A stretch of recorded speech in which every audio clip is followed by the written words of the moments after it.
नमस्कार साथियों, आप सभी का स्वागत है मधुरम हिंदी के इस ऑनलाइन प्लेटफॉर्म पर। और आज हम करेगा तांडव सीरीज के अंतर्गत हमारी 10वीं क्लास है मित्रों, यूट्यूब पर लाइव और 20 शानदार प्रश्नों के साथ आप सबके समक्ष उपस्थित हूं। रक्षाबंधन का त्योहार आप सब ने बहुत प्रसन्नता पूर्वक मना लिया है और आजादी का जो अमृत महोत्सव है उसको भी आप बहुत उत्साह के साथ मना रहे हैं। मित्रों, बच्चों में भी बहुत उत्साह है। आप देख रहे होंगे विविध विद्यालयों में बहुत सुंदर कार्यक्रम हुए हैं और हर घर पर आपको एक तिरंगा लहराता हुआ नजर आ रहा है। मित्रों, यही भाव है। कहते हैं कि एक जो वातावरण बनता है उस वातावरण से उन लोगों में भी देशभक्ति जागृत हो जाती है जो शायद इस बारे में थोड़ा सा कम ध्यान रख पाते हैं। तो निश्चित तौर पर आजादी का यह अमृत महोत्सव हम सब के लिए बहुत उपलब्धि भरा हो और भारतवर्ष निरंतर जो है विकसित स्थितियों में पहुंचे। यहाँ की जनता जो है उसमें देशभक्ति का भाव जागृत हो। इन शुभकामनाओं के साथ आपने तिरंगा अपने घर पर फहरा दिया है ना, और जरूर अगर आपने फहराया है तो एक फोटो खींचे, एक सेल्फी खींचे और जरूर अपने स्टेटस पर, अपनी डीपी और जरूर हम कम से कम देशभक्ति की जो भाव है वो जरूर प्रकट करें। ये बहुत जरूरी है मित्रों। तो आप सभी का स्वागत कर रहा हूं। हमारे जितने भी मित्र जुड़े हुए हैं उन सभी का स्वागत कर रहा हूं और आज की कक्षा को शुरू करते हैं। किशन जुड़ गए हैं, नमस्कार। सोनिया जुड़ गई है, जय हिंद। और गोपाल सुथार जुड़ गए हैं और भी हमारे मित्र जरूर जल्दी से जुड़ जाएंगे। और निरंतर हम आगे की तरफ बढ़ने का प्रयास कर रहे हैं और कोशिश है कि आप लोगों में निश्चित तौर पर रोज कुछ 20 प्रश्न, प्रश्नों की संख्या भी बढ़ाएंगे। लेवल 1 और लेवल 2 के लिए जो हमारी मुख्य भर्ती परीक्षा होगी उसके शैक्षिक परिदृश्य की कक्षाएं भी हम लेकर आएंगे। लेकिन बस बहुत जल्दबाजी नहीं कर रहा हूं मैं थोड़ा सा रुक कर इन कक्षाओं को लाना चाहता हूं ताकि आपके लिए फिर काव्य शास्त्र की कक्षा भी लाएंगे। लेकिन कुछ थोड़ा सा इतिहास का रिदम बन रहा है ना, इनकी संख्या को भी हम बढ़ाएंगे, आप चिंता नहीं करें। बीच बीच में व्याकरण की कक्षाओं को भी हम लाने का प्रयास करेंगे। तो हम निरंतर कुछ अच्छा करेंगे, लेकिन आपका जुड़ाव जो है वो बहुत महत्वपूर्ण है। तो सभी मित्रों का एक बार फिर से स्वागत करता हूं और आज के सुविचार से हम अपनी कक्षा का शुभारंभ करते हैं। संभाल कर चल नादान, है ना, यहां संभल कर चल नादान, ये इंसानों की बस्ती है, ये रब को भी आजमा लेते हैं, फिर तेरी क्या हस्ती है। इसलिए कहा है कि संभल कर चल नादान, ये इंसानों की बस्ती है। ईश्वर ने इंसानों को बनाया है ना, और जिसने बनाया है उसको भी ये लोग जो हैं आजमा लेते हैं, ये रब को भी आजमा लेते हैं, फिर तेरी क्या हस्ती है। इसलिए मित्रों, हम निश्चित तौर पर अपनी ओर से कुछ अच्छा करें। और ये यहाँ पर जो है संभाल की जगह संभल है, संभल कर चल नादान, ये इंसानों की बस्ती है, ये रब को भी आजमा लेते हैं, फिर तेरी क्या हस्ती है। इसलिए हंसते रहें और मुस्कुराते रहें। हमारी हस्ती तो धीरे धीरे देखो कुछ न कुछ आगे की तरफ बढ़ेगी। कहते हैं कर्म जब करते हैं तो निश्चित तौर पर कुछ न कुछ तो अच्छा होगा ही होगा। इसलिए जब आप जिस भाव से अपने काम को कर रहे होते हैं, तपस्या को कर रहे होते हैं, तो निश्चित तौर पर क्रिया की प्रतिक्रिया होती है और जीवन में बहुत कुछ आपको मिलेगा, लेकिन उसके लिए खपने की आवश्यकता है। ठीक है मित्रों, तो आज का पहला प्रश्न आप सभी के सामने रखते हैं और हमारे मित्र जितने और जुड़ने चाह रहे हैं वो सब जुड़ रहे हैं। और पहला प्रश्न आपके सामने ये रहा, अपभ्रंश एवं राजस्थानी भाषा के योग से बनी भाषा को क्या कहते हैं, है ना। अपभ्रंश और राजस्थानी भाषा के योग से बनी भाषा को क्या कहते हैं। 4 ऑप्शन आपके सामने मित्रों। सभी साथियों को जय हिंद है। हाँ, और दिनेश कुमार कह रहे हैं कि सर आप अच्छा पढ़ाते हैं, बस आपको प्रणाम कर देता हूं, है ना, क्योंकि कोशिश करता हूं। कुछ गलतियां मुझसे भी होती होगी, स्वाभाविक है, मनुष्य हूं, है ना। कभी कुछ होता होगा तो सुधार करते हुए हम आगे की तरफ बढ़ेंगे, है ना। जब ऐसी स्थिति हो जाए कि मैं बिल्कुल ही ठीक हो जाऊं तो आप सोचिए फिर देवता बन जाऊंगा। इसलिए कुछ गलतियां रहती है, हम समय रहते उसको सुधारेंगे, पढ़ेंगे, आगे बढ़ेंगे। आपसे मैं सीखूंगा, मेरे पास कुछ है तो आपको देने का प्रयास करूंगा। यही आदान प्रदान है मित्रों। पहले प्रश्न का उत्तर आप दे रहे हैं। लखनऊ से सीमा वर्मा जुड़ी है, बिल्कुल आपका स्वागत करते हैं सीमा जी। और इसी तरह से मुस्कुराते हुए आप निरंतर हमारी मधुरम हिंदी से जुड़ते रहें और आपके जीवन में भी बहुत मधुरम मधुरम हो, ऐसी शुभकामनाएं करते हैं। तो देखिए मित्रों, अपभ्रंश अपभ्रंश एवं राजस्थानी भाषा के योग से। देखिए मित्रों, ये एक शैली भी है। अपभ्रंश के साथ अगर राजस्थानी भाषा के शब्दों को जोड़ दिया जाए, राजस्थानी भाषा के शब्दों को जब जोड़ दिया जाए तो एक भाषा या लिखने की एक शैली है जिसका नाम क्या है, डिंगल पिंगल अवहट्ट देश भाषा। आप सभी मित्रों ने उत्तर दिया है, कुछ डी बता रहे हैं, कुछ सी बता रहे हैं, है ना। अभी एक बार इसको तय कर लो कि ये सही क्या है। अपभ्रंश और राजस्थानी दोनों जब मिलाते हैं मित्रों तो वो डिंगल शैली या डिंगल भाषा कहलाती है ना। तो जो हम कहते हैं कि पृथ्वीराज रासो आदि हमारे रासो ग्रंथ हैं, उन ग्रंथों की अक्सर जो भाषा शैली है वो डिंगल और पिंगल शैली है। ठीक है, पिंगल में अपभ्रंश के साथ ब्रज भाषा जो है वो सम्मिलित होती है, मिक्स होती है, और अगर अपभ्रंश के साथ राजस्थानी भाषा के शब्द जो हैं वो प्रयुक्त होते हैं तो वो डिंगल शैली कहलाती है। इसलिए ऑप्शन नंबर 1 या ए जो है मित्रों बिल्कुल सही है। आप मित्रों ने जिन्होंने उत्तर सही दिया है बिल्कुल धन्यवाद, और आप सभी को वंदे मातरम है। जरूर आप अपने घर पर तिरंगे को फहराएं और बड़े शान के साथ एक उसको सलामी दें, है ना, जय हिंद बोलें, और ये भाव हमारे बच्चों और बच्चों को साथ रखें, घर के छोटे बच्चों को भी, और वो भी तिरंगा फहराएं। कुछ अच्छा देशभक्ति का जज्बा हमारे मन में हो। देखिए आप, राखी से ठीक पहले कुछ कायरों ने सेना के कैंप पर आक्रमण किया और आतंकवादियों की घुसपैठ को आखिर हमारे सशस्त्र सेना के जो जवान हैं उन्होंने उस घुसपैठ को बिल्कुल नाकाम किया, लेकिन उन्हें देश के लिए शहीद होना पड़ा, है ना। ऐसे घुसपैठिए जो होते हैं वो पीछे से वार करने में ही भरोसा करते हैं मित्रों, लेकिन देश ऐसी कई चुनौतियों से आगे की तरफ बढ़ रहा है, जूझ रहा है।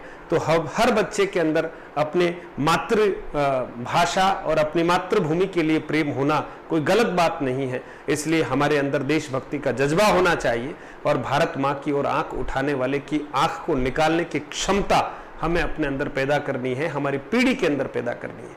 तो पहले प्रश्न का सही उत्तर आपने दे दिया। चलिए दूसरे प्रश्न पर बढ़ते हैं। ब्रजभाषा मिश्रित अपभ्रंश का क्या नाम है? देखिए दूसरा प्रश्न उसी रूप में है, ब्रजभाषा मिश्रित अपभ्रंश। अब अपभ्रंश के साथ किस भाषा को मिला लिया है? अपभ्रंश के साथ अब ब्रज भाषा को मिला लिया है। तो इस शैली को क्या कहते हैं? अपभ्रंश के साथ अगर आप ब्रज भाषा मिला लो तो इसे हम क्या कहेंगे वो देखना है। ब्रज भाषा तो आप बताएं, डिंगल कहेंगे, पिंगल कहेंगे, अवहत्त कहेंगे, है ना, या सौर सैनी कहेंगे? 4 ऑप्शन आपके सामने हैं। हाँ, बहुत बढ़िया। गजेंद्र चौधरी, भावना शर्मा, जितने भी मित्र जुड़े हैं, लक्ष्मी सेन, नर्मदा, सरला, बहुत अच्छी संख्या में आज आप जुड़ रहे हैं। अब इससे लग रहा है कि राखी धीरे धीरे समाप्त हो रही है और आप सभी लोग पुनः पढ़ने की ओर प्रवृत्त हो रहे हैं। बहुत बढ़िया। प्रश्न नंबर 2 का बी बताया आप सभी मित्रों ने, बिल्कुल बी या 2 ऑप्शन जिन्होंने भी बताया बिल्कुल पिंगल शैली कहते हैं मित्रों, पिंगल भाषा या पिंगल शैली कहते हैं। बिल्कुल सही उत्तर है आपका। चलिए आगे बढ़ते हैं और अगला प्रश्न आपके सामने है। इनमें से कौन आदिकाल का ग्रंथ नहीं है? इनमें से कौन सा आदिकाल का ग्रंथ नहीं है? इनमें से कौन सा आदिकाल का ग्रंथ नहीं है? आपको बताना है कौन सा आदिकाल का ग्रंथ नहीं है। प्राकृत पेंगलम, खुसरो की पहेलियां, पद्मावत, विद्यापति, पदावली। अच्छा प्रश्न है और आप सभी मित्र इसका उत्तर दे सकते हैं। प्रश्न नंबर 3 का उत्तर सबसे पहले कौन देता है देखते हैं। प्राकृत पेंगलम, खुसरो की पहेलियां, पद्मावत, विद्यापति, पदावली, है ना। आप सभी मित्र जो है, हाँ, बिना डामोर जो है सबसे पहले उत्तर दे पा रही है। 3 का सी बता रही है, बहुत बढ़िया। हाँ, 3 का 3 या सी जो भी लिखे आप, बहुत बढ़िया। पद्मावत जो है मित्रों ये भक्तिकालीन रचना है। पद्मावत जो है वो भक्तिकालीन रचना है, आप जानते हैं, है ना, भक्ति काल की रचना है। और भक्ति काल में भी अगर अपन देखें तो ये सूफी प्रेमाख्यानक है। क्या है? सूफी प्रेमाख्यानक है, यानी निर्गुण काव्य धारा का जो प्रेमाश्रयी हमारा शाखा है, प्रेमाश्रयी शाखा सूफी प्रेमाख्यानक है। और ये सूफी प्रेमाख्यानक जो है वो उसकी रचना जो है लगभग 1540 ईस्वी में इसकी रचना की गई। और किसके द्वारा की गई? मलिक मुहम्मद जायसी। मलिक मुहम्मद जायसी जो है मित्रों इसके रचनाकार हैं। और जायसी की यश का या कीर्ति का अगर हम कहें कि सबसे बड़ा अगर आधार है तो वो पद्मावत नामक महाकाव्य है। बहुत बढ़िया मित्रों, चलिए आगे बढ़ते हैं। अगला प्रश्न देखिएगा। अगला प्रश्न है विद्यापति पदावली की रचना किस भाषा में हुई। छोटे छोटे प्रश्न है मित्रों, लेकिन जब आप आदिकाल पढ़ रहे हैं तो निश्चित तौर पर इस तरह के प्रश्न आपके जहन में घूमने भी चाहिए और प्रश्न आने पर आपको उत्तर भी आना चाहिए, है ना। हर बात छोटी होती है, जब भी पढ़ते हैं तब लगता है कि यार ये इतनी सी छोटी सी बात क्या आएगी। आप ध्यान रखिए, जिसको ऐसा लगता है कि छोटी सी बात क्या आएगी, निश्चित तौर पर वो परीक्षा में खड़ी हो जाएगी। इसलिए प्रतियोगी परीक्षार्थी को बहुत चौकन्ना होकर पढ़ना है ना। और साथ ही जब आप तृतीय श्रेणी अध्यापक भर्ती परीक्षा की तैयारी कर रहे हो तब भी आप आराम से करें, बहुत ज्यादा चिंतित होने की आवश्यकता नहीं है। सिलेबस में जो हमारे कुछ बदलाव हुए हैं, कुछ बिंदु एक्स्ट्रा आपको लग रहे थे वो जुड़ गए, तो उन बिंदुओं पर कंसंट्रेट करते हुए हमें अपनी तैयारी करनी है। और सनसनीखेज फैलाने वाले वीडियो से और यूट्यूब चैनल से जरा थोड़ा सा किनारा कीजिए। सनसनीखेज फैलाने वाली स्थिति कुछ है ही नहीं ऐसी, है ना। कुछ शैक्षिक परिदृश्य में 5-10 टॉपिक आपको लगता है कि कुछ और बच रहे हैं, तो हम शैक्षिक परिदृश्य में वो भी पढ़ाएंगे।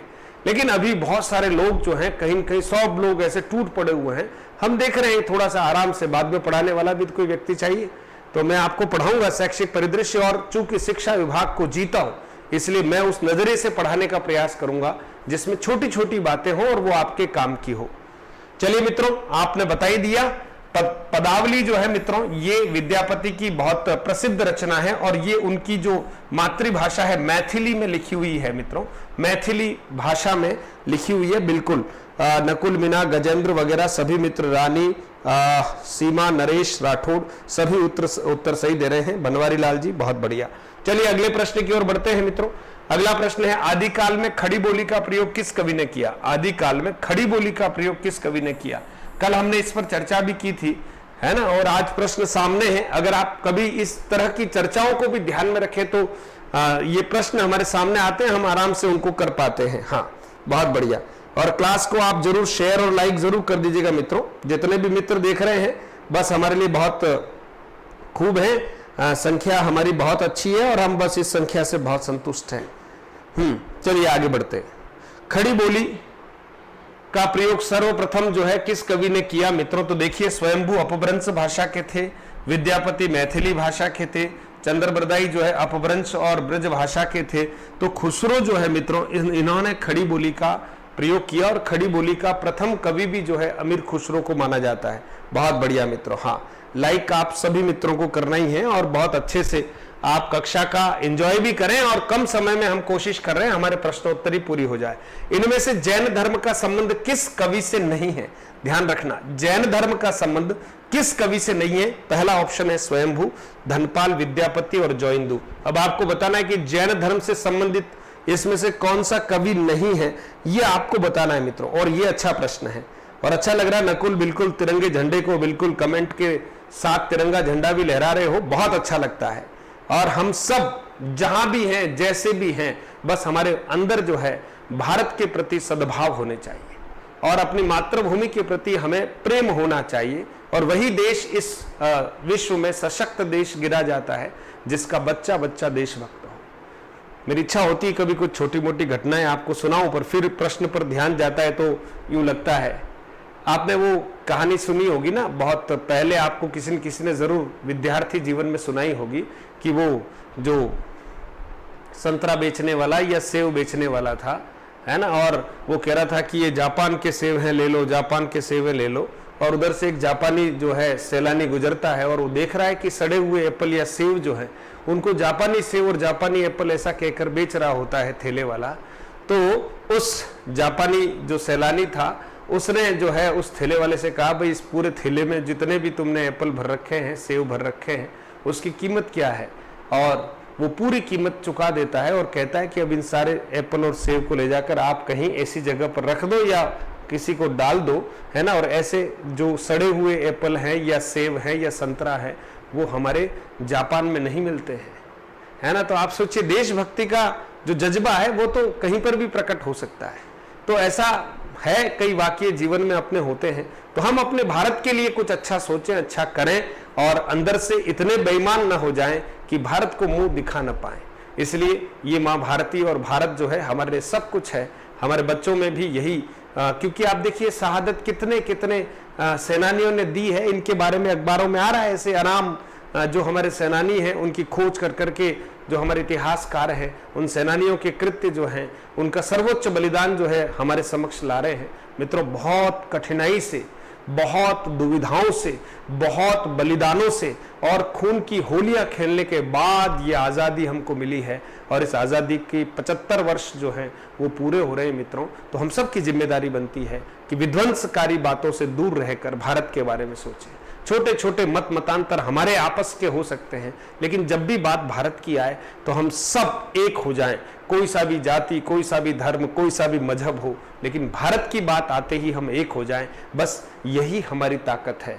लोकतंत्र में कहते हैं कि अनेकता में एकता का जो भाव है वो बहुत सुदृढ़ होना चाहिए और वर्तमान समय में इसकी बहुत जरूरत भी है। और सशस्त्र सीमा पर जितने भी हमारे सैनिक हैं उनका मनोबल और हौसला हम सब मिलकर बढ़ाएं, ये बहुत जरूरी है। मित्रों, चलते हैं आगे।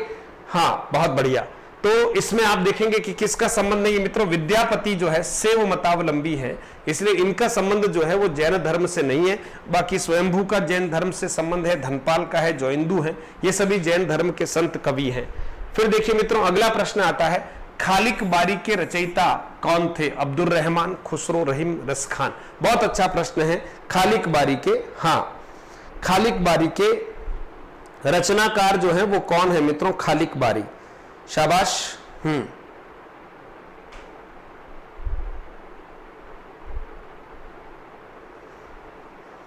हाँ, बिल्कुल। हमारे कुछ मित्र तो बहुत जल्दी वापस आते हैं, देख के चले जाते हैं, बोले सर कैसे लग रहे हैं, है ना, इतनी देर के लिए क्या आते हो यार, है ना, थोड़ा सा टिक कर रहो, 20-25 मिनट तो कम से कम कुछ प्रश्नों को देखो, है ना। मैं तो वैसे ही लगता हूं जैसा रोज लगता हूं आपको, ये प्रश्नों की बात है खास। तो 7 का 2 बता रहे हैं, बहुत बढ़िया। खालिक बारी जो है ना, वो खुसरो की पहेलियां, 2 सखुने, है ना, मुकरियां, ये सब खुसरो की जो है वो रचनाएं हैं, उसमें खालिक बारी जो है एक प्रमुख रचना है। बिल्कुल, हाँ, ये शब्दकोश है। फिर देखिए अगला है, देखिए भविष्यत कहा के रचनाकार का नाम बताइए। भविष्यत कहा जो है मित्रों अपभ्रंश की रचना है, अपभ्रंश भाषा की रचना है। तो इस रचना के रचनाकार कौन है? धनपाल है, खुसरो है, स्वयंभू है, जोइंदू है। भविष्यत कहा के रचनाकार कौन है ये हमको बताना है। भविष्यत कहा, निधि तिवारी जुड़ी है, स्वागत है निधि आपका भी। और निश्चित तौर पर आपने भी अपने घर पर तिरंगा जरूर फहरा दिया होगा, है ना, और किसी ने नहीं फहराया हो तो कल जरूर फहराए मित्रों, है ना। ये एक हमारे लिए बड़ा खुशी का पर्व है और इसको एंजॉय करना चाहिए। हम सभी को मिलकर खुशियां मनानी चाहिए कि कितने कितने लोगों की शहादत से हमें ये आज़ादी मिली है, तो कम से कम हम इस आज़ादी को सेलिब्रेट तो कर सकते हैं अच्छे से। बिल्कुल, सीमा वर्मा जी सही बता रहे हैं आप। भविष्यत कहा धनपाल, है ना, जैन कवि धनपाल ने भविष्यत कहा लिखी अपभ्रंश भाषा में। चलिए आगे बढ़ते हैं। खड़ी बोली हिंदी में रचना करने वाला पहला कवि कौन था? चलिए फिर मिलता जुलता प्रश्न है। खड़ी बोली हिंदी में रचना करने वाला पहला कवि कौन था? मैथिली शरण गुप्त, खुसरो, अयोध्या सिंह उपाध्याय, जिनको हरिओद भी कहते हैं, और महावीर प्रसाद द्विवेदी। बहुत अच्छा प्रश्न है और उत्तर सभी मित्र दे सकते हैं।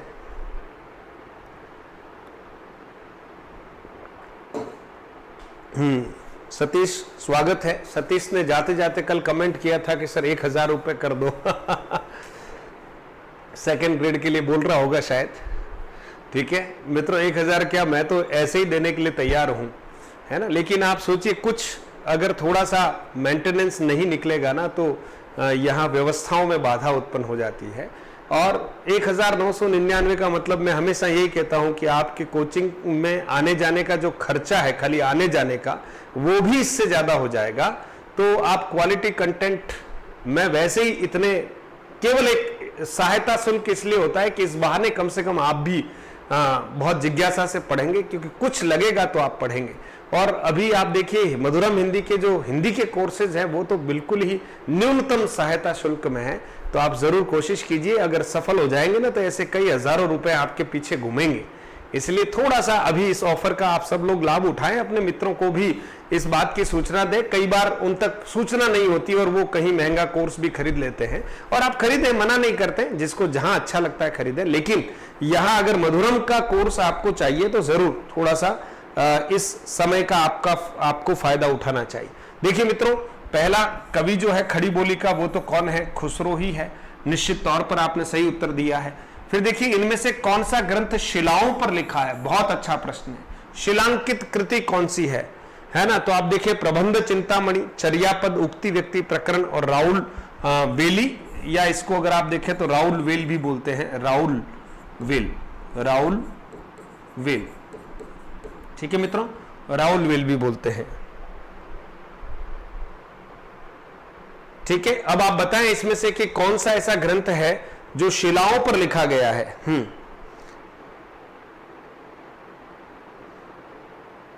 हाँ, ग्रामर भी आएगी नरेश, बिल्कुल सेकंड ग्रेड में ग्रामर भी आएगी मित्र। ग्रामर के हमने बहुत सारे प्रश्नोत्तरी के जो है कार्य करा रखे हैं, इसलिए हम थोड़ा सा हिंदी साहित्य के इतिहास को लेकर चल रहे हैं, फिर कुछ हम काव्य शास्त्र पर भी बात करेंगे, फिर ग्रामर ले आएंगे, है ना। और सेकंड ग्रेड हिंदी का पूरा कोर्स जो सेकंड पेपर है वो पूरा का पूरा है, उसका हर शब्द सिलेबस में जो है उसका आपको वीडियो मिलेगा, बिल्कुल बाकायदा। बहुत बढ़िया। चलिए 10 का डी बताया आपने, राउल वेल। इसके कवि कौन है? राउल वेल के, क्या बात है, राउल वेल के कवि कौन है मित्रों?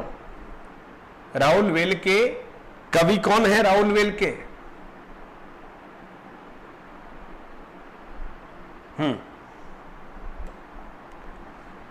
राउल वेल के कवि कौन है? बताएं मित्रों, कमेंट के द्वारा बताएं। राउल वेल जो है किस कवि की रचना है? हाँ, बहुत बढ़िया। मुकेश कुमार स्वागत है आपका। चंद्रेश्वर कंप्यूटर आपका भी स्वागत है। राउल वेल जो है रोड़ा कवि की कृति है मित्रों, रोड़ा कवि की। और ये बंबई के एक संग्रहालय है, प्रिंस संग्रहालय में क्या है, ये सुरक्षित है कृति। राउल वेल जो शिलाओं पर लिखी गई थी, तो आदिकाल की शिलांकित कृति कौन सी है? तो ध्यान रखना, राउल वेल है। इसमें राउल नामक एक नायिका के नक्शिक वर्णन को बहुत सुंदर तरीके से वर्णित किया गया है। तो कहीं न कहीं हम कह सकते हैं कि सबसे पहले नक्शिक वर्णन कहां मिलता है? तो राउल वेल नामक शिलांकित कृति में मिलता है।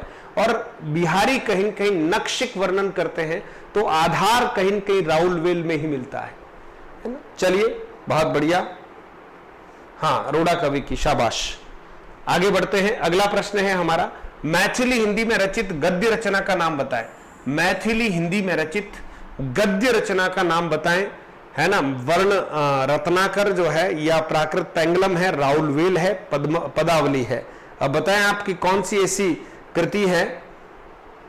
मैथिली हिंदी में रचित गद्य रचनाओं का नाम बताएं, गद्य रचना का नाम बताएं जो मैथिली हिंदी में रचित है। तो 4 कृतियां आपके सामने हैं, आप बताएं कौन सी कृति है?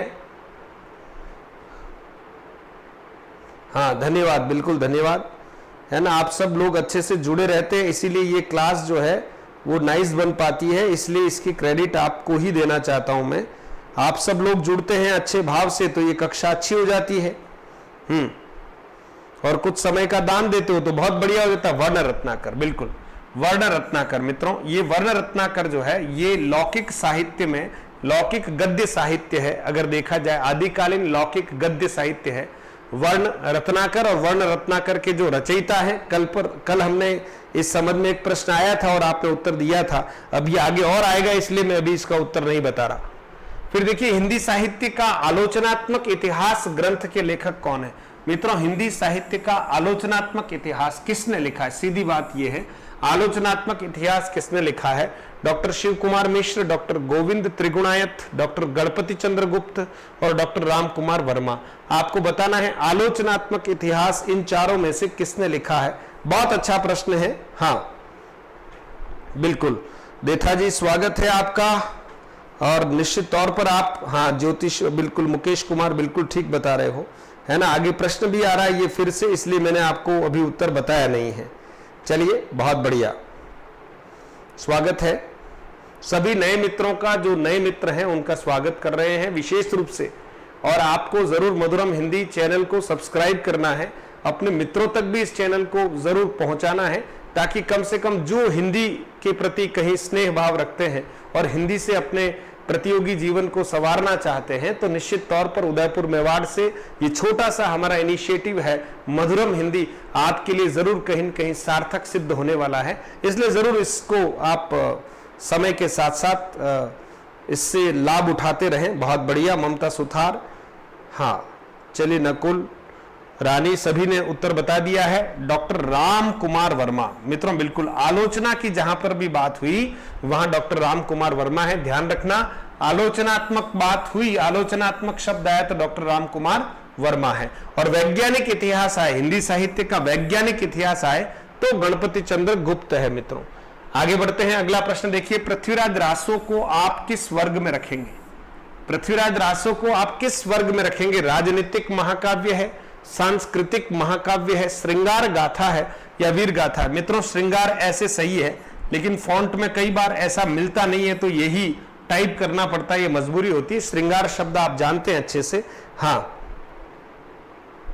चंद्रेश्वर जी, आपके मोबाइल में ऐप डाउनलोड नहीं हो पा रहा है तो आप जरूर आप ऐसा कीजिएगा, मुझे व्हाट्सएप कीजिए, प्रॉब्लम क्या आ रही है मैं उसको देखता हूं थोड़ा सा, आप मुझे व्हाट्सएप करिएगा जरूर, ठीक है? डाउनलोड क्यों नहीं हो रहा है इस बारे में अपन चर्चा करेंगे, वहां पर करेंगे। अभी बहुत सारे हमारे जो कम से कम 400-500 ऐसे विद्यार्थी हैं, उन्होंने ऐप को डाउनलोड किया है और जैसे वो लॉगिन करते हैं तो वो एज ए पेरेंट्स लॉगिन कर देते हैं।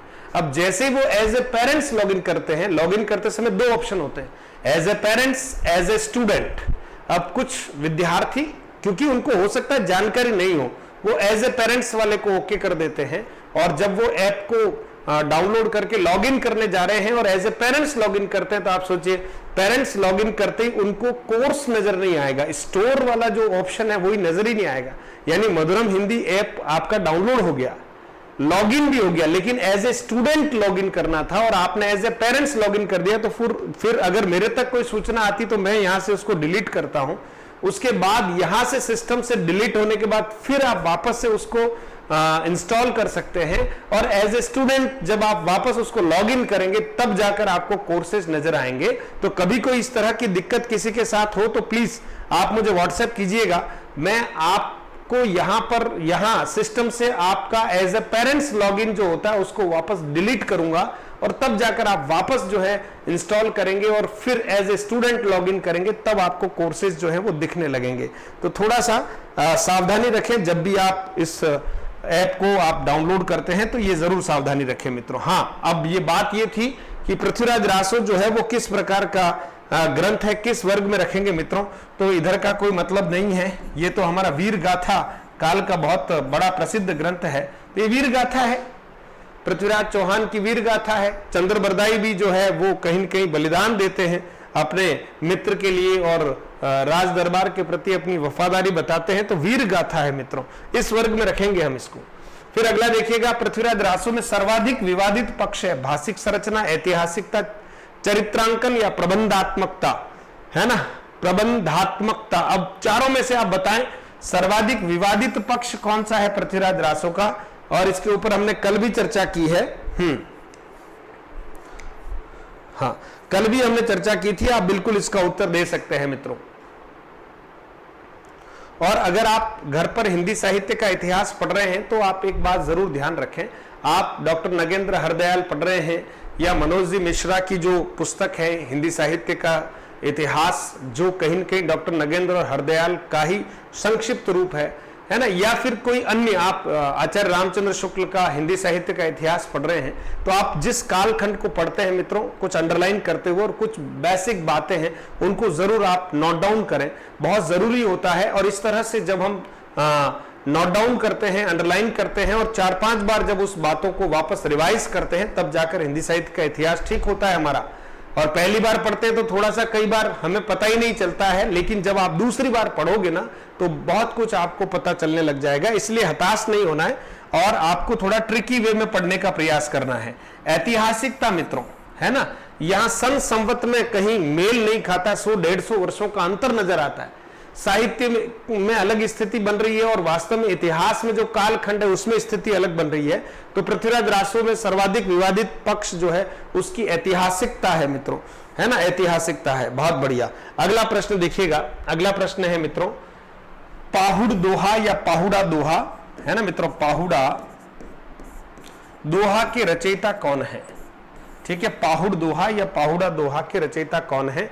पुष्पदंत, यहां पर देखिए मित्रों पुष्पदंत है ना, पुष्पदंत, पुष्पदंत, सरहपा, राम सिंह, धनपाल, इन चारों में से कौन है आपको बताना है। 4 ऑप्शन आपके सामने हैं।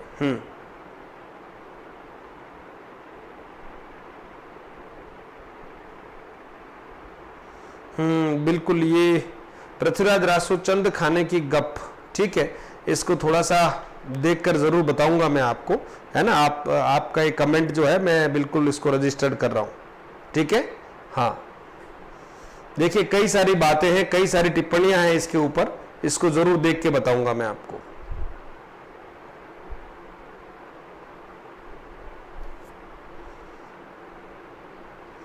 शाबाश, ठीक है। इसका उत्तर देखें आप, सबसे पहले कौन है? पाहुड़ा दोहा राम सिंह, है ना। राम सिंह जो है वो पाहुड़ा दोहा के रचयिता हैं। बिल्कुल सही उत्तर दिया है। जिन मित्रों ने सही उत्तर दिया है बहुत बढ़िया, शाबाश। हाँ, इनमें से किस रासो काव्य में श्रृंगार रस की प्रधानता है? श्रृंगार रस की प्रधानता किस रासो काव्य में है? पृथ्वीराज रासो, परमाल रासो, बिसल देव रासो, हम्मीर रासो, है ना। अच्छा प्रश्न है और आप बिल्कुल सही ऑप्शन तक पहुंच सकते हैं। श्रृंगार रस से युक्त जो है, और श्रृंगार में भी अगर देखें तो इस रासो ग्रंथ में विप्रलंब श्रृंगार जो है बड़ा जबरदस्त उसका वर्णन किया गया, वियोग श्रृंगार का बड़ा जबरदस्त वर्णन किया गया है। और इसमें राजा जो है वो रानी के व्यंग बाण से रूठ कर चला जाता है ना। तो ये कौन सा रासो ग्रंथ था बताएं? 16 का सी बता रहे हैं हमारे मित्र, बहुत बढ़िया। बीसल देव तृतीय, है ना। हाँ, बहुत बढ़िया। बीसल देव रासो जो है मित्रों, हाँ, नरपति नाल्ह जो है उन्होंने बीसल देव रासो लिखा है। और बीसल देव रासो में जो बीसल देव है अपनी पत्नी के व्यंग से कहीं कहीं व्यथित होते हैं और राजपाट छोड़कर चले जाते हैं, और पत्नी इधर वियोग की अवस्था में आ जाती है। विप्रलंब अलंकार है यहां पर, बहुत बढ़िया। चलिए, बीसल देव रासो, बहुत सही उत्तर बताया आप सभी मित्रों ने। अगले प्रश्न पर बढ़ रहे हैं मित्रों। अगला प्रश्न है, इन इतिहास लेखकों में सबसे प्राचीन कृति किसकी है? ये जो इतिहास के हमारे लेखक हैं इसमें सबसे प्राचीन कृति किसकी? आचार्य रामचंद्र शुक्ल, गणपति चंद्र गुप्त होना चाहिए मित्रों, यहां पर गणपति चंद्र गुप्त, ठीक है, या शिव सिंह सेंगर और मिश्र बंधु। अब आप बताएंगे कि किसकी कृति जो है वो सर्वाधिक यहां इन चारों ऑप्शन को देखते हुए सर्वाधिक प्राचीन कौन है, यह आपको बताना है मित्रों। हाँ, बताएं आप मित्रों। देखिए, गणपति चंद्र गुप्त की बात करते हैं तो इनका जो हिंदी साहित्य का इतिहास है वो तो 1965 में आया है, और आचार्य रामचंद्र शुक्ल की बात कर रहे हैं तो 1929 में आया है। शिव सिंह सेंगर की बात करेंगे तो 1893 ईस्वी में आपका इतिहास ग्रंथ सामने आया है। और जब मिश्र बिंदु की बात करते हैं तो 1913-14 के आसपास की बातें बनती है। तो इस चारों में से सबसे पुराना कौन हुआ, है ना। हाँ, चारों में से सबसे पुराना हुआ शिव सिंह सेंगर के द्वारा जो शिव सिंह सरोज नामक ग्रंथ लिखा गया है, वो बिल्कुल ठीक है। यहाँ अगला प्रश्न देखिए, रीतिकाल का दूसरा नाम क्या है? 4 ऑप्शन आपके सामने। रीतिकाल का दूसरा नाम क्या है? मध्यकाल, उत्तम काल, श्रृंगार काल या इनमें से कोई नहीं, है ना। हाँ, अब दूसरा नाम कौन सा है वो आपको बताना है कि इसका दूसरा नाम कौन सा है। मध्यकाल है, उत्तम काल है, या श्रृंगार काल है, या इनमें से कोई नहीं। रीतिकाल का दूसरा नाम बताना है मित्रों। बहुत बढ़िया, वनराम जी मेघवाल, स्वागत है आपका, है ना। और जितने भी मित्र जुड़े हुए हैं बिल्कुल उत्तर देते रहे। 18 का सी बता रहे हैं, शाबाश। हाँ, अंबिका अनामिका गुप्ता, बहुत बढ़िया। 18 का सी आपने बिल्कुल सही बताया है, अनामिका। श्रृंगार काल, बहुत बढ़िया, शाबाश, है ना। श्रृंगार काल, अलंकृत काल, ये सभी रीतिकाल का ही नाम है। और यह मध्यकाल की जगह अगर उत्तर मध्यकाल होता तो उत्तर मध्यकाल भी रीतिकाल का ही नाम है मित्रों, है ना। ये आचार्य शुक्ल के द्वारा दिया हुआ नाम है ना, समय के आधार पर। उत्तर मध्यकाल, पूर्व मध्यकाल जो है वो भक्ति काल कहलाता है, उत्तर मध्यकाल जो है वो रीतिकाल का ही नाम है। बहुत बढ़िया प्रतिभा, 18 का 3 सही बताया आपने, राहुल सांकृत्यायन द्वारा संपादित दोहा कोश में किस कवि की रचनाएं संपादित की गई हैं? कल मित्रों हमने बात की थी कि राहुल सांकृत्यायन का समय जो है 769 रहा, बिल्कुल है ना। तो इसको हम 7वीं शती नहीं कहकर 8वीं शताब्दी कहेंगे, ये ज्यादा सही है। इस बात को हम थोड़ा सा कल जो है इस बात को हम थोड़ा सा आगे पीछे करके 7वीं शताब्दी बोल गए थे, तो ये वास्तव में 8वीं शताब्दी कहलाएगा। 769 का मतलब होता है 8वीं शताब्दी। जैसे भी 2022 है तो सदी 21वीं कहलाती है।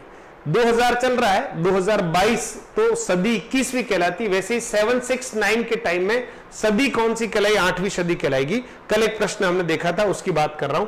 तो राहुल सांकृत्यायन द्वारा संपादित दोहा कोश में किस कवि की रचनाएं संपादित है? सरहपा की, है ना, लुईपा की, गोरखनाथ की, जालंधर नाथ की। मित्रों बिल्कुल सरहपा की है, इसमें कोई दोहराए नहीं है, बिल्कुल सरहपा की है। हाँ, शाबाश, आपने भी बिल्कुल ठीक उत्तर दिया है हमारे मित्रों ने। अब हम आगे बढ़ते हैं। अगला प्रश्न है, आदिकाल में चरित काव्य सर्वाधिक किस साहित्य में रचे गए हैं? आदिकाल में चरित काव्य जो है वो सर्वाधिक किस साहित्य में? जैन साहित्य में रचे गए हैं, नाथ साहित्य में रचे गए हैं, रासो साहित्य में रचे गए हैं, या सिद्ध साहित्य में रचे गए हैं? प्रश्न अच्छा और सरल सा है, उत्तर आप दीजिए। उसके बाद हम लोगों को आगे की तरफ ऐप पर भी हमारे बहुत सारे मित्र इंतजार कर रहे हैं, उनको भी हमें पढ़ाना है। तो जैन साहित्य, नाथ साहित्य, रासो साहित्य या सिद्ध साहित्य? तो मित्रों रास या चरित काव्य जो है वो जैन धर्म के कवियों ने बहुत ज्यादा लिखे हैं। तो जैन साहित्य जो है मित्रों बिल्कुल इसमें चरित काव्य और रास ग्रंथों का निर्माण हुआ है। रासो नहीं, रास ग्रंथों का निर्माण हुआ है। तो बिल्कुल सही उत्तर है ऑप्शन नंबर 1, और बिल्कुल 1 कह दें या बहुत बढ़िया, शाबाश, है ना मित्रों। अब जैसा कि आप सभी को विदित है कि हमने थर्ड ग्रेड के जो हमारे विद्यार्थी हैं, थर्ड ग्रेड लेवल 1 और लेवल 2 के जो विद्यार्थी हैं, है ना, उनके लिए ये आजादी का जो अमृत महोत्सव है, जो लगभग हमारा 15 अगस्त रात्रि 12 बजे ये ऑफर जो है वो समाप्त हो जाएगा, है ना। रात्रि 12 बजे ये ऑफर समाप्त हो जाएगा। और अगर आप इस कोर्स का आनंद लेना चाहते हैं, वैसे हमने रीट में भी ये कोर्स जो है 51 रुपए में ही दिया था, तो अब इसमें 18 मार्क्स का पूरा अपडेटेड मामला है, ठीक है मित्रों, और 140 अंकों का मामला पूरा अपडेट जो है ना, और लगभग 140 से अधिक वीडियो जो है हमने इसमें अपलोड कर रखे हैं। और पहले हमने इसकी प्राइस 599 रखी थी डिस्काउंट में, लेकिन उसके बाद और इसको कम से कम कर दिया गया है। अब इसको तो लगभग सभी मित्रों के मोबाइल में होना ही चाहिए। आप संधि पढ़ेंगे तब भी मेरे हिसाब से 99 से ज्यादा लग जाएंगे मित्रों, जिसमें वर्ण विचार भी हमने अपनी ओर से बहुत विस्तृत दिया है। हिंदी भाषा और भाषा का जो विकास क्रम है उसको भी बहुत अच्छे से डिस्क्राइब किया हुआ है। तो आपके लिए ये कोर्स जो है वो बहुत फायदेमंद है। 99 रुपीज से मधुरम हिंदी का ज्यादा भला हो ना हो, लेकिन आपका जरूर भला हो जाएगा। हमारे तो स्टूडियो की लाइट खर्चा निकल जाएगा, लेकिन आपका जरूर भला हो जाएगा। तो अपने मित्रों तक इस बात को जरूर, हाँ, शिव से सरोज का समय बताएं सर। 1893, 1893 मित्र, 1893 मुकेश कुमार। तो इसका लाभ लीजिए मित्रों। और बाकी के जो हमारे सारे कोर्सेज हैं वो भी 80% से अधिक की छूट के साथ हैं। जिनको लेना है वो जरूर लीजिए मित्रों। और ये जो पीडीएफ है वो मधुरम हिंदी जो हमारा टेलीग्राम चैनल है, उस टेलीग्राम चैनल को आप जरूर ज्वाइन कीजिए मित्रों। ये पीडीएफ आपको टेलीग्राम चैनल में मिलेगी। टेलीग्राम चैनल का नाम मधुरम हिंदी ही है, या तो सर्च कर लीजिए या फिर इस वीडियो के डिस्क्रिप्शन में हमारे सभी प्रकार के लिंक है, उनका आप उपयोग कीजिएगा। आप बहुत अच्छे भाव से जुड़ते हैं, इसके लिए मैं आभार प्रकट करता हूं। और समय और ऋतु बहुत अनुकूल है, पढ़ाई कीजिए, खूब सारी मन के सपने हैं, उन सपनों को जगाइए अगर सो रहे हो तो। और रातों में आप भी थोड़ा जगिए, परिश्रम कीजिए। सधे हुए कदमों से चलेंगे तो मंजिल आपके निकट आती हुई आपको प्रतीत होगी, और एक दिन जरूर आपका स्टेप जो है उस मंजिल की दहलीज पर होगा। लेकिन सही बात तो यह है कि हमारे युवा जो हैं कुछ समय मेहनत करने के बाद इतनी थकान महसूस करते हैं, ये ठीक बात नहीं है। अगर हम युवा हैं तो युवा तो वो है कि जबरदस्त तरीके से अगर मुट्ठी कस के अगर जोर से पत्थर के ऊपर मारे तो पत्थर को चूर चूर कर सकता है। इतनी बड़ी साहस और सामर्थ्य जो है उस युवा के पास होती है। तो आप युवा हैं तो युवा की तरह दिखने चाहिए। आपके अंदर अगर जोश है तो कहीं न कहीं पढ़ाई में वो जोश नजर आना चाहिए। 24 घंटे में अधिक समय जो है हम हमारे लक्ष्य के प्रति समर्पित करें, मुस्कुराते हुए करें, बहुत अच्छे उत्साह के साथ करें। आने वाला कल आपका है, आज आप खपा दीजिएगा, कल आपका है, निश्चित आपका है, बस आज आप खूब सारी मेहनत कीजिएगा। कहते हैं ना कि ऐसे ही बैठे बैठे मंजिलें नहीं मिलती राही को, कुछ तो कदम बढ़ाना पड़ेगा, कुछ तो हिम्मत दिखानी पड़ेगी, इन मंजिलों को आखिर हमारे पैरों तले आना पड़ेगा। इसलिए मित्रों, आप उस उत्साह के साथ काम कीजिए, विषय कोई सा भी पढ़िए, उत्साह पूरा रखिएगा, चौकन्ने होकर पढ़िएगा, छोटी छोटी बातों को बिल्कुल ध्यान में रखते हुए तैयारी कीजिएगा। और जिस प्रतियोगी ने चारों तरफ ध्यान रखते हुए, है ना, हर छोटी बात पर अपनी पकड़ बनाते हुए तैयारी की है और ईमानदारी से जो मेहनत करेगा और सही दिशा में सिलेबस के अनुसार पढ़ाई करेगा, फिर वो भले किसी कोचिंग संस्थान की शोभा बने या भले किसी ऑनलाइन क्लास की शोभा बने या नहीं बने, कोई लेना देना नहीं है, लेकिन सफल जरूर हो जाएगा। इसलिए मित्रों, आप सबको एक अच्छी ऊर्जा के साथ आप पढ़ाई करें, इसके लिए शुभकामनाएं देता हूं। और हाँ, तिरंगा अगर नहीं लहराया हो ना तो लहरा दीजिए। अगर आपके घर तक वो तिरंगा नहीं पहुंचा हो तो आप जरा बाजार में जाकर एक तिरंगा जरूर लाएं और पूरे परिवार के साथ 10, 15, 20 मिनट का समय लगे तो लगे, लेकिन झंडा ऊंचा रहे हमारा, है ना, ये हमारी आन बान और शान का प्रतीक है। इसको जरूर एक सलामी दीजिएगा। आपके अंदर जितने भी स्वतंत्रता सेनानियों की कहीं न कहीं कोई अदृश्य आत्माएं हैं, वो जरूर तृप्त होगी और आशीर्वाद देगी कि हमने इस पीढ़ी के लिए अपने प्राणों की आहुति दी थी। कम से कम ये पीढ़ी इस झंडे को तो मान दे ही रही है। ऐसा सोचकर उनकी आत्मा को बड़ा संतोष होगा। खूब सारे दोगले हैं, लेकिन अपवादों को छोड़कर देश एक नई दिशा की तरफ बढ़ रहा है। आप सभी कदम से कदम मिलाकर नए भारत के निर्माण में आप सभी सहयोग दें। पार्टियों से ऊपर उठकर, हमें किसी पार्टी से ज्यादा कोई लेना देना नहीं है। देश हमारा है, ये देश इन पार्टियों का नहीं है। इसलिए हम इस देश के नागरिक हैं, ये बस मुख्य बात है। और इसीलिए हम हमारे देश के लिए चिंतन करते हैं, चिंता करते हैं, और देश की समृद्धि के लिए हम स्वयं अपनी जगह पर रहकर मेहनत करें, देश जरूर आगे बढ़ेगा। ऐसी शुभकामनाएं हैं। जय हिंद। कल फिर हम 20 अच्छे प्रश्नों के साथ, नए प्रश्नों के साथ आपसे मिल रहे हैं। तो आज जितने मित्र हमारे जुड़े हैं उन सबको खूब सारा शुक्रिया करता हूं, धन्यवाद देता हूं। कल मिलते हैं 9 बजे।